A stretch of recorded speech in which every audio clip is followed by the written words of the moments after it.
Hello and welcome everyone to yet another episode of the Success Navigator, a SHRPA leadership interview series. A series where we dive further into the findings of Asia Pacific and Middle East's largest HR industry study, the Global SHRPA Research Report 2024, and talk to tech and talent leaders across the region to give you some actionable insights and strategies. Today we have with us Kornica Ganguly, HR leader at AWS. It's great to have you with us, Kornica. Thank you so much, and thanks for inviting me. Great, great. For our listeners, the conversation today is really going to be anchored around how do we strengthen a broken HR tech journey. And our questions are going to touch multiple aspects of this of this central theme. So with this, let me dive straight into my first question, Konika. We've seen tech-enabled change execution, really executing for a lot of these, change parameters, has emerged a major challenge not just in APAC but also in Southeast Asia. Why do you think factors like raising productivity through AI and analytics, and executing digital transformation still remain a major area of dissatisfaction for HR leaders? And if you had to look at 2025 from an implementation standpoint, what would some of your strategies be in how we can improve it? Yeah. Let me start with the fact that I don't think the HR tech journey is broken. That's a harsh word to use. So, yeah, I think there are success stories, there are Definitely. wonderful tools out there, and organizations which have also used them in the right way. So, but yes, plus one to the fact that there are challenges that do become frustrations for HR leaders. And there are reasons which I can think of which have led to possibly not so effectively or efficiently run transformation journeys.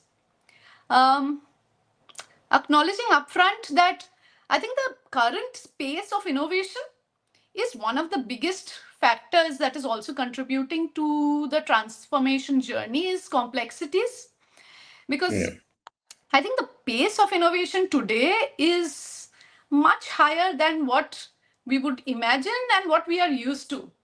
So, when we start implementation journeys, it is possible that what was signed off 6 months back might have had massive innovations in that specific domain itself. So, Yeah, even having that implementation agility to change plans on the go is something like a new skill that we as leaders need to adapt to. So, of course, like mirroring the industry and the market realities that way is an important one. Second, I think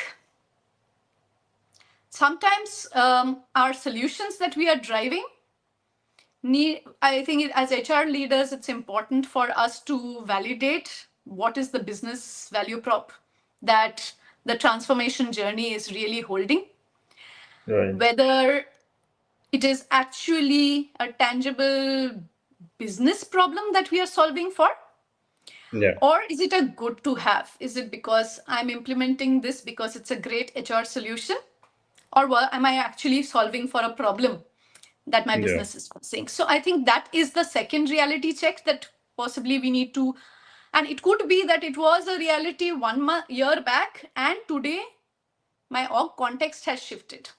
My org's right. priorities have shifted, and whether it's still relevant in my current context. So having that checkpoint and again being able to shift. So I think agility somewhere seems to be like a key theme there.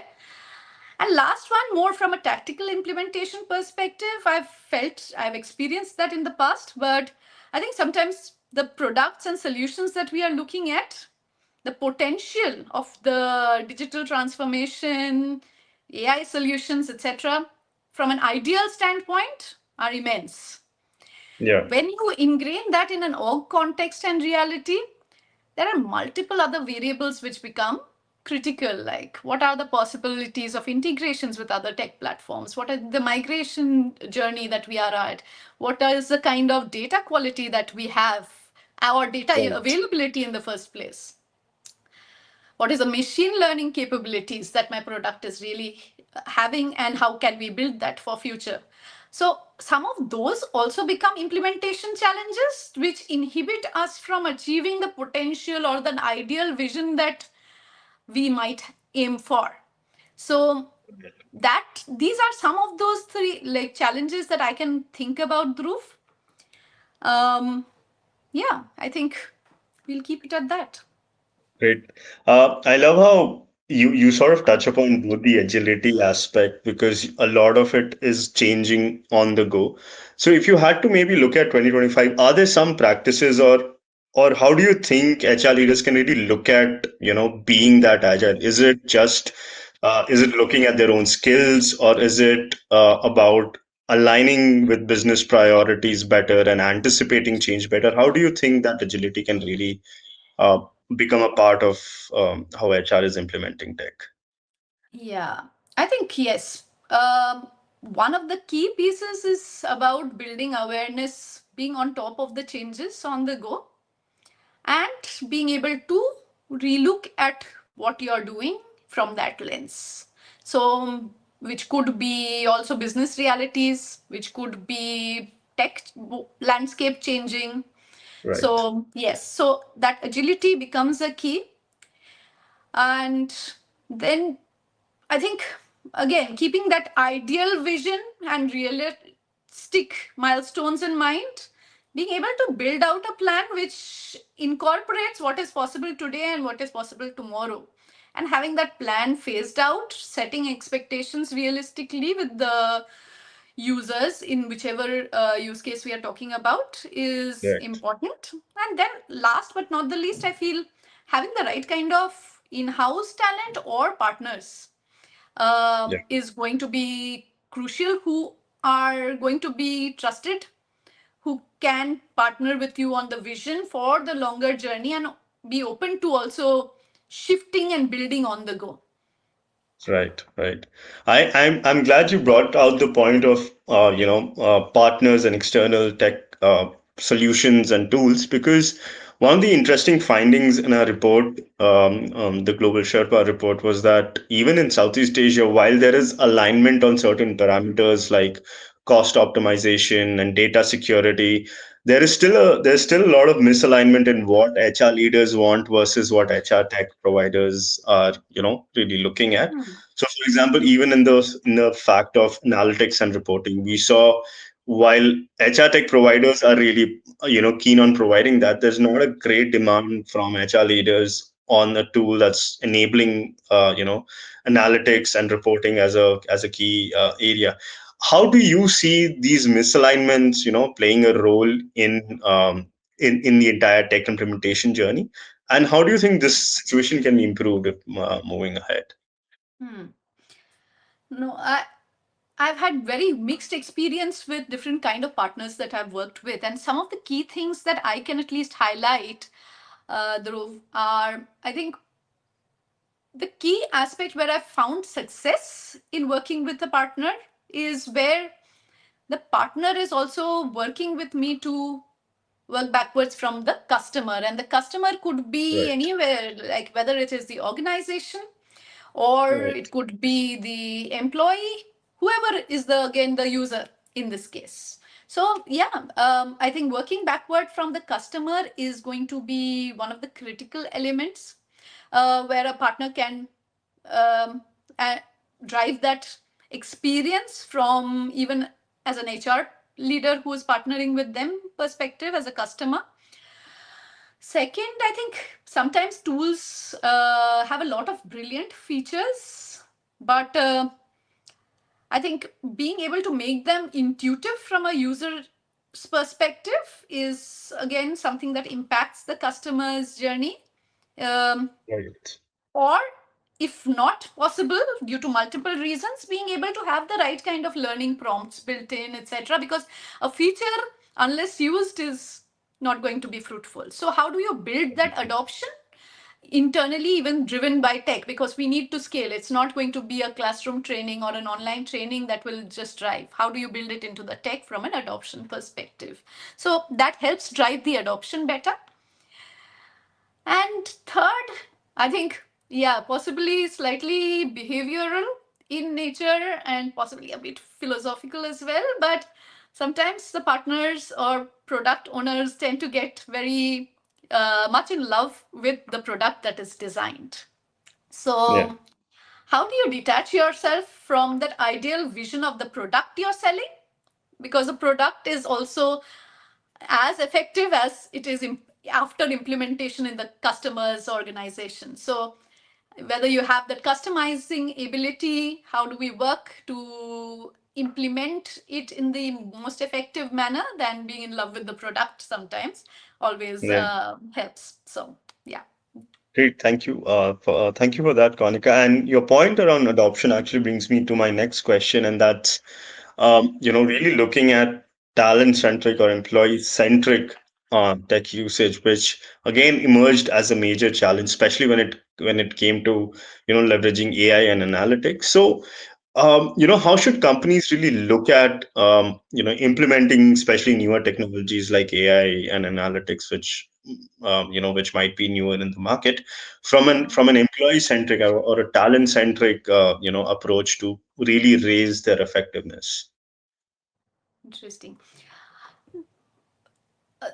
The cases where I have seen adoption being highest, and I'm not talking HR tech right now, I'm Definitely. talking Yeah. generally technology world. If you see where adoption has been highest is when the user has a reason to go onto the platform or is seeing some benefit that they gain from the platform themselves. I'm Yeah. talking social media. Or so I think addressing what is in it for them is going Yeah. to be a crucial element a lot of times. And I've seen HR tech journey also being a point in time data collection or data becomes an important part of any kind of analytics, AI, gen AI solutions that we are looking towards. And to gather that data which is from the end user, which could be a talent, especially when you mention talent centric solutions, it requires a lot of talent data to be gathered.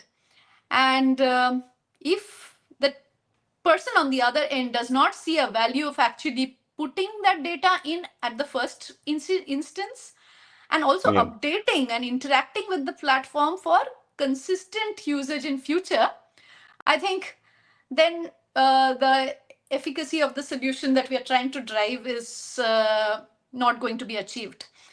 So, how do we drive that? As I mentioned, what is in it for the end user ultimately is one of the key things I feel which can help drive the platform adoptions today.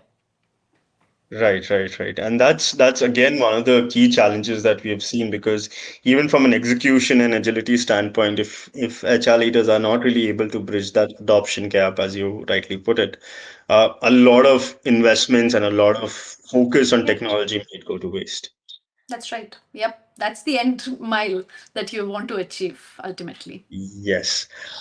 So looking at the entire problem of, I mean, as you say, the technology journey is not broken, but it really needs to be strengthened, perhaps. There's the aspect of HR's own functional effectiveness and HR's own skill and capabilities to really, leverage technologies. We saw across, APAC and mirroring APAC, even in Southeast Asia, somewhere around 57% of HR leaders are going to prioritize functional effectiveness and tech skills in the coming 12 to 18 months. What are some areas that maybe you are focusing on in terms of building and improving your ability to leverage HR tech better? And if you look at the external scenario at Singapore or Southeast Asia at large, uh, what are some skills and competencies that HR leaders really require today to to keep pace with technology and going back to the agility aspect, really be on top of how technology is shifting? I'll keep it very simple in this case. And plus, I don't think this is the reality and we can't run away from it. We need to stay on top of the changes that are happening if we want to stay relevant for the future.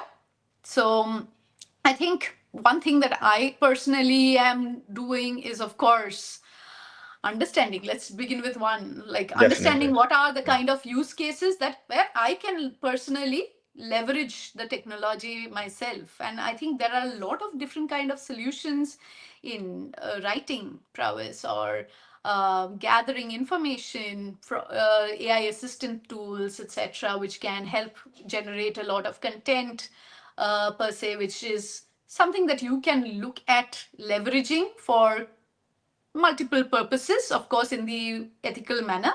There are Yeah. image generation portals as well as video editing tools, etc., which can be used creatively. I heard about somebody using a video creator to introduce a team to the leader themselves, and that's amazing. Like you can leverage technology Sure. in very Mm. creative ways, right? So I think that is something that I personally am exploring, and I think every not just HR leader, any person really today should start exploring what are the possibilities.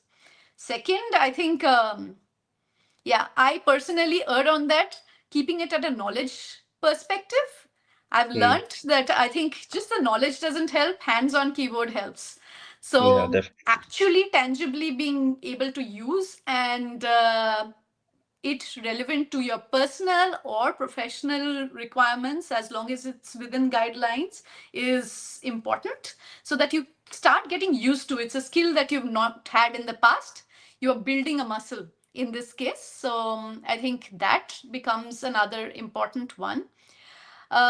So possibly it is again around having that learning agility as an HR Yeah. professional, that and curiosity as to what is this new thing. So that Yeah. is what will be the two areas to focus. From an org standpoint, I've seen very creative solutions also being thought about for building that capability. Of course, organized, there are a lot of open source Yeah. training programs available today for learning about the technological advancements, but a lot of organizations are actually doing things like hackathons internally, HR hackathons, which will help get creative solutions. People get their creative muscles tangibly on the keyboard and get solutions built along with tech partners, etc. Right. So, yeah, I think some of those will help build that muscle and the right solutions for the future. Right, right. And this echoes perhaps a lot of, I mean, the conversations also that we have had during the entire research formation phase, and even Mm, during these discussions that we have been having, is while technology is definitely going to help HR, it's the creative and the curiosity which is actually going to lead to maybe tangible results and lead that's to right. business impact in that sense. So it's great to hear that from you also. Great. Um, that actually brings me to my last question for our conversation, and this is around the aspect of change management. Change management again. Although at times it's an academic term that is still being used, but it really helps HR lead the implementation journey and ensure stakeholders are brought together. If you had to look at the next 12 to 18 months and at the rate at which tech is evolving and the rate at which newer technology is being looked at from an investment standpoint, what are some aspects of change management journey which you think you would really recommend HR leaders to strengthen, so that they can deliver better business value out of the technology investments that they make? I think one of the key tenets that I hold very precious in any kind of change management journey is the effectiveness of communication.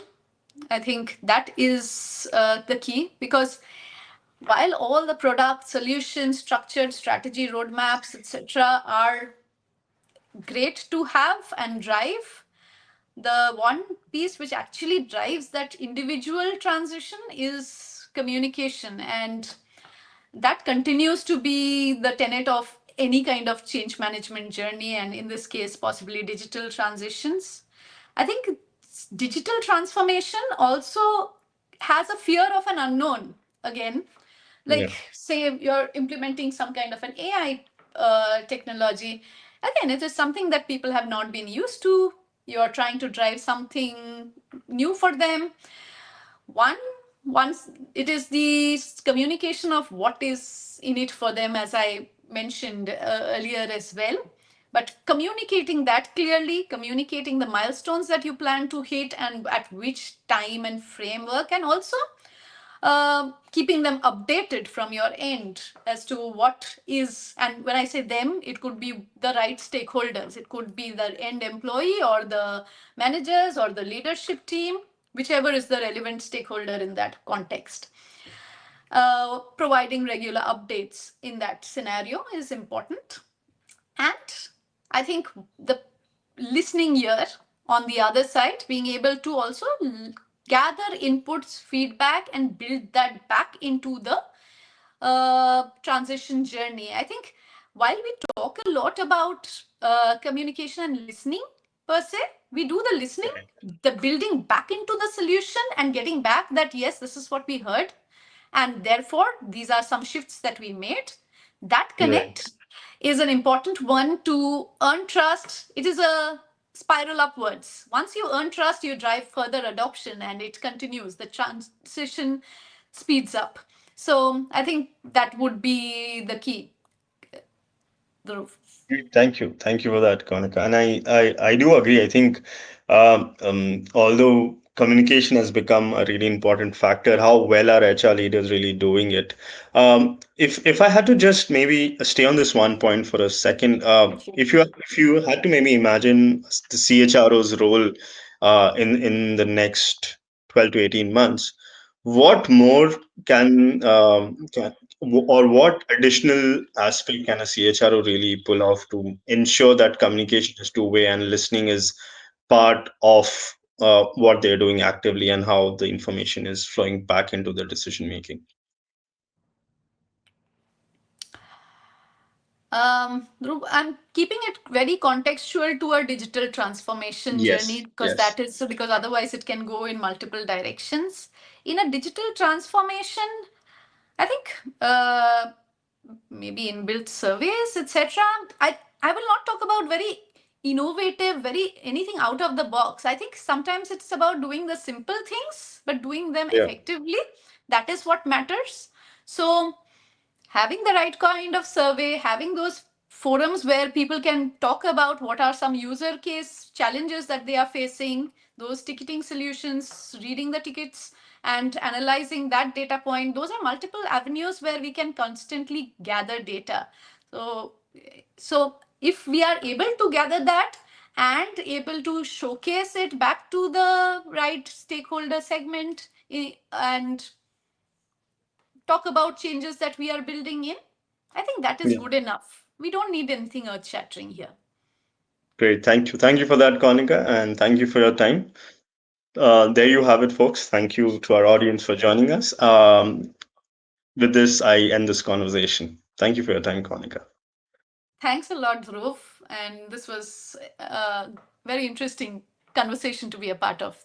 Thanks for inviting Great. me again. Great. Thank you.